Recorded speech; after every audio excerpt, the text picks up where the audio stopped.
நித்தம் மனுவானார் மனிதரை புனிதராயாக்கிடவே புனிதராம் கடவுள் மனிதனானார். லாத்துவின் ஆட்சியில் பாடுபட்டார், கல்லறை ஒன்றில் அடக்கப்பட்டார், மூன்றாம் நாளில் உயிர்த்தெழுந்தார், மரணத்தின் மீது வெற்றி கொண்டார். பரலோகம் வாழும் தந்தையிடம் அரியணை கொண்டு இருக்கின்றார். உலகம் முடியும் காலத்திலே நடுவராய் திரும்பவும் வந்திடுவார்.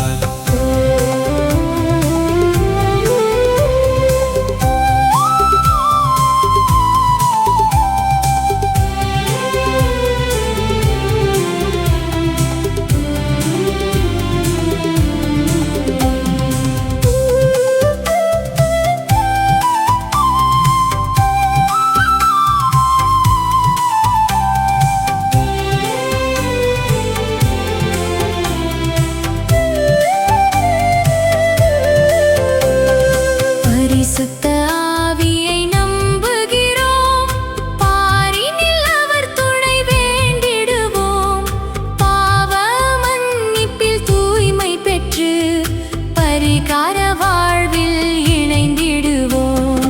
திருச்சபை உரைப்பதை நம்புகிறோம், புனிதர்கள் உறவை நம்புகிறோம், சரீரத்தின் உயிர்ப்பை மறுவாழ்வை விசுவாச பொருளாய் நம்புகிறோம்.